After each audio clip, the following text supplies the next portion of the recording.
Kyle Shanahan loves to run the ball. And then when it gets down to crunch time, when it gets down to the postseason, when it gets to big games like against the Ravens in the regular season, he gets away from it for whatever reason. And I don't understand it. And He it's gets too wild cute. to me.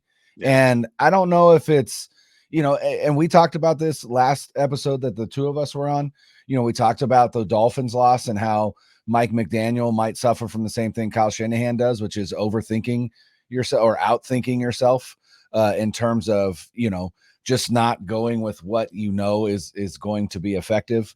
And they get pass happy all of a sudden. And you're like, this whole thing revolves around number 23 in the backfield. Like, what are we doing? And so, it was frustrating, but what I appreciate was that, again, the talk all season, the 49ers can't win games like that. And on the biggest stage, when it mattered most, they won that game. And I think ultimately that's what you have to take away. And I think more of that stems from, you had asked me again last episode, if they get down by 10 early, are you going to be afraid? And my answer was no. And I wasn't. And they never got down by 10, but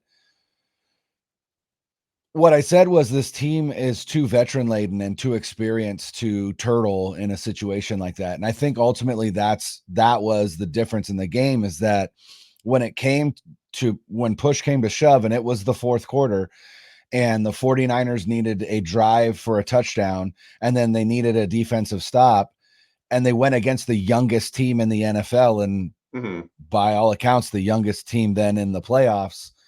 And it was that, I think that experience, that veteran leadership that really, that really won the day for them. And